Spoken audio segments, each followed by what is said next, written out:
Welcome, ladies and gentlemen, to today's media briefing. My name is Lieutenant Nicolina Converso. I'm the Southeast District Public Affairs Officer for the United States Coast Guard.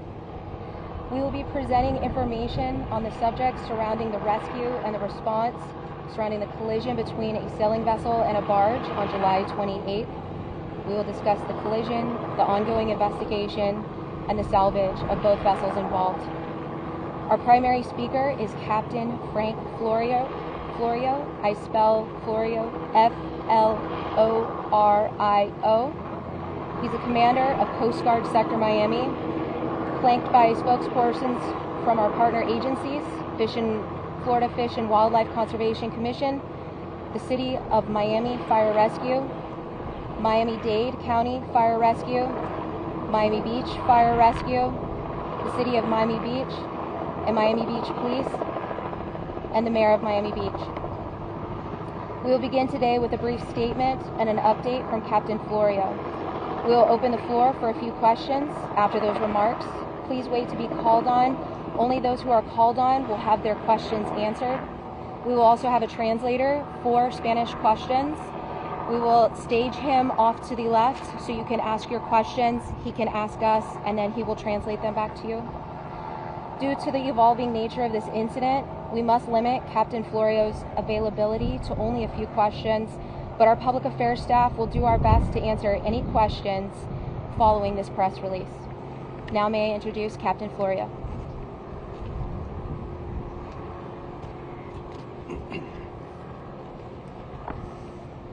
Good evening. I'm Captain Frank Florio, Commander of Coast Guard Sector Miami. Before I begin, I want to express, on behalf of the entire Coast Guard family, our deepest condolences to those who have lost loved ones and to all who have been impacted by this heartbreaking tragedy. Events like this leave a lasting mark on our community. They remind us of the fragility of life and the shared responsibility we bear in protecting those who take the water. Our hearts are with the families of the victims, and we stand united in grief and resolve.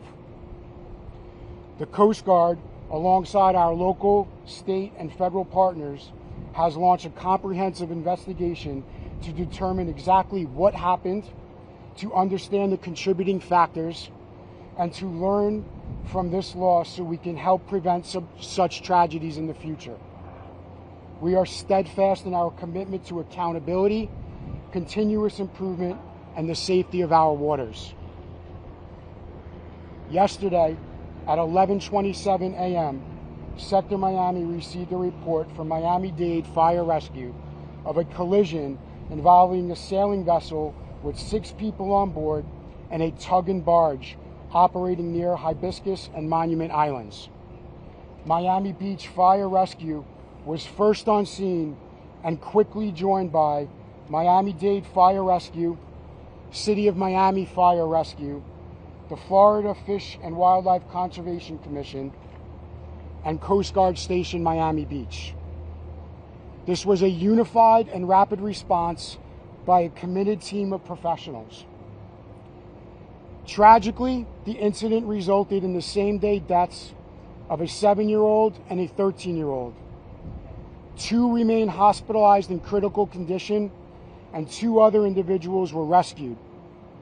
Search and rescue operations concluded yesterday, and next of kin notifications have been completed. Moving forward, the U.S. Coast Guard will maintain the lead in the maritime casualty investigation. Our focus is clear: preserve evidence, learn every possible lesson, and support those affected. Salvage operations to remove the sailing vessel and tug and barge will begin shortly here today. Once complete, we will stand down the safety zone currently in effect. To the families, first responders, and all those impacted, know that we grieve with you. We will not take this lightly, and we will not forget. We owe you answers, and we are committed to finding them. May God bless those lost, and may God bless our first responders. Thank you. I would like to now open up for questions. Can you talk about whether you'll be identifying the registration information for the tugboat, the other vessel that was Yes, ma'am. That is part of our investigation. As we conduct the investigation and when the investigation is complete, we will be able to release those numbers. Have you interviewed the captain on that tug and barge, and has that captain given information as to how this may have happened? The captain has been interviewed.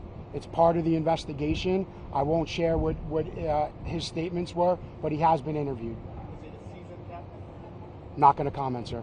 At this point, do you guys have any indication whether the barge or the sailboat could have moved first to maybe avoid this collision happening? We don't right now. We have video that will be part of our investigation, and when the investigation is complete, we'll have better answers. The yacht club says it has closed its facilities for the time being. Is that something they did voluntarily, or have they been asked to do so by law enforcement? As of now, they have done that voluntarily. It's been a little more than 24 hours. What do you know today that we didn't know yesterday about this investigation that you can say?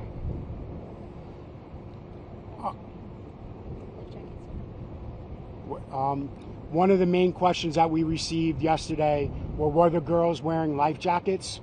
We were not comfortable answering that yesterday. Through some of our investigative work and some of the interviews we conducted, we do believe all of the girls were wearing life jackets. Again, our investigation needs to confirm that, but as of now, we believe the girls were wearing life jackets. Are you able to say at this point? Did you guys ever interview the administrator of that summer camp?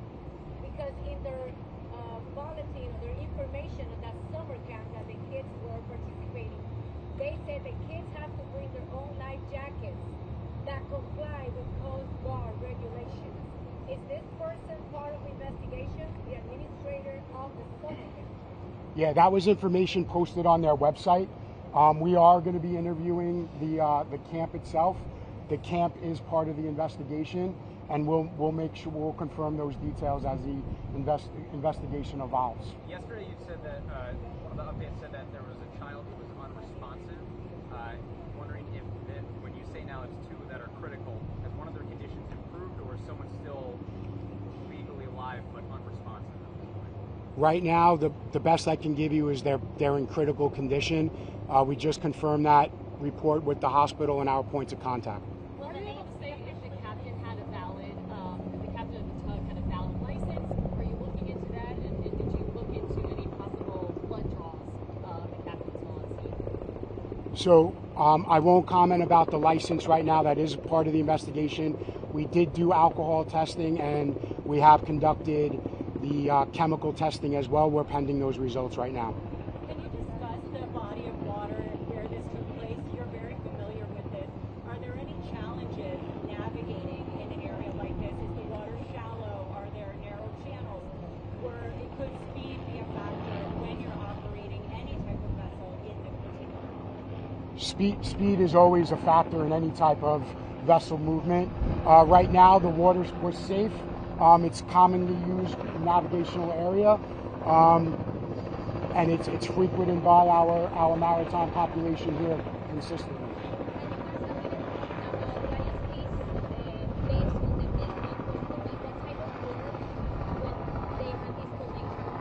I'm sorry, ma'am. Can you repeat that?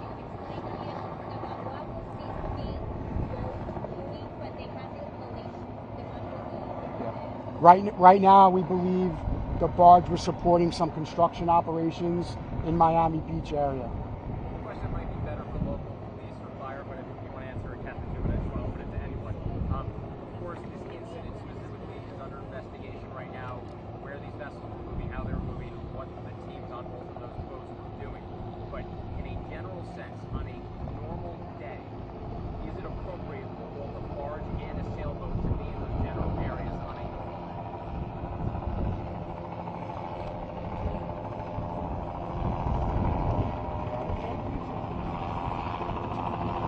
Wayne Jones, Police Chief, Miami Beach Police Department. As you know, Miami Beach in and of itself is a popular city for boaters, Maritimers, and it is not uncommon, it's not uncommon for our waterways to be heavily used by both commercial vessels and by folks for recreational purposes. So in that specific channel, so that specific area between the islands, that could be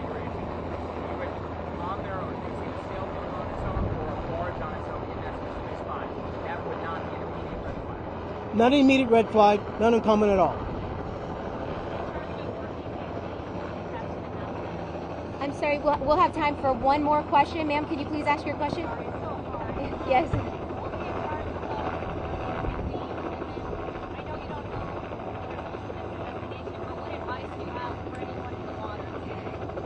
Absolutely.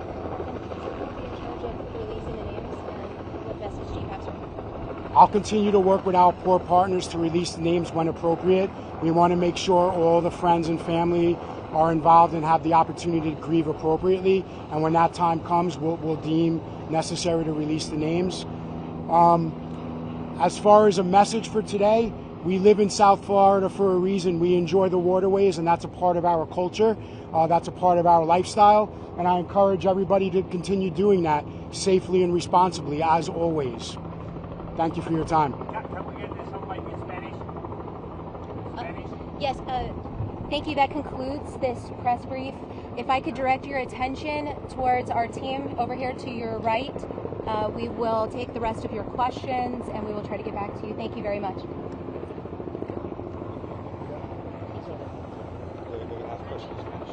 Actually, we're going to direct over there to. Yes. Thank you.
Yeah, because not everybody's gonna be so you all the same. Okay. But hold on, that I need to do the setup again, please. Hold on. You want to get the captain next to there?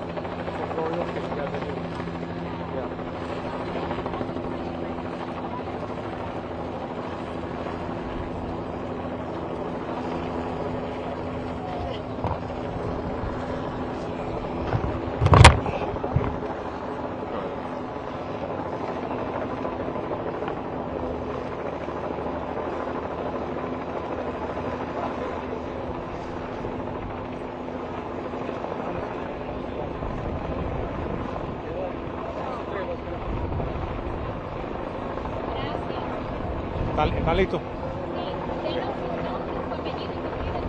Okay.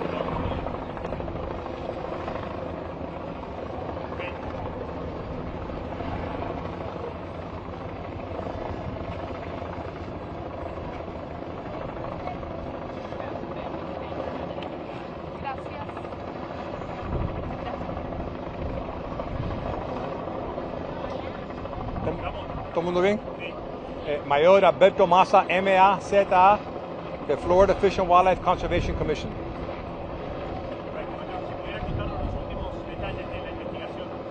Los detalles que les voy a dar son los detalles de la guardacosta.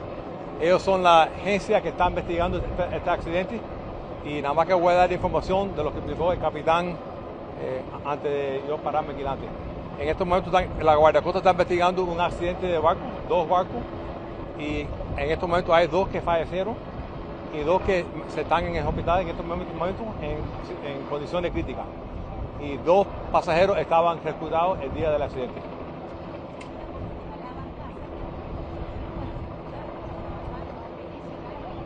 Esa pregunta el capitán no la contestó y tampoco la voy a contestar yo porque la investigación es de guardacosta.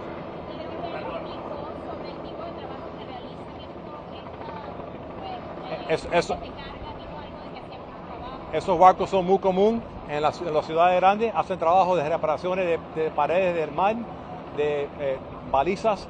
Esas operaciones son normales en muchas ciudades que tienen puertos. El capitán avisó que en este momento, basado en lo que ellos han investigado hasta este momento, los individuales tenían los salvavidas puestos. Esa pregunta yo no la puedo contestar. Es una zona de guardacosta. En este momento la guardacosta no ha soltado ningún nombre de los gente que estaban en el accidente.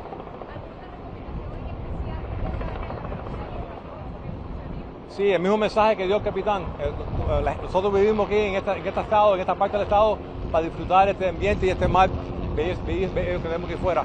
Mantengan una seguridad que están en el agua, disfruten el agua, pero mantengan una vigilancia 360 alrededor de uno siempre cuando están en el agua. Eso varía en muchos factores. En estos momentos no voy a comentar en eso. Yo dejo que la guardacosta te dé más respuesta mejor en eso. ¿Cuál es la condición de las personas que están en el hospital? Todo lo que sabemos en estos momentos es que están en unas condiciones críticas. Una que la dice bicicleta no se habla en español.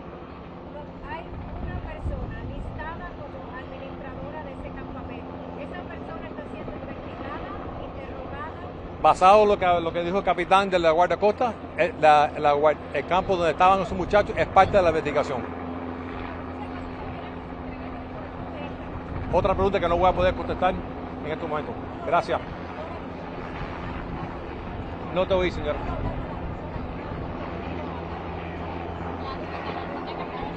En este momento no vamos. Eso son preguntas para la guardacosta. Gracias.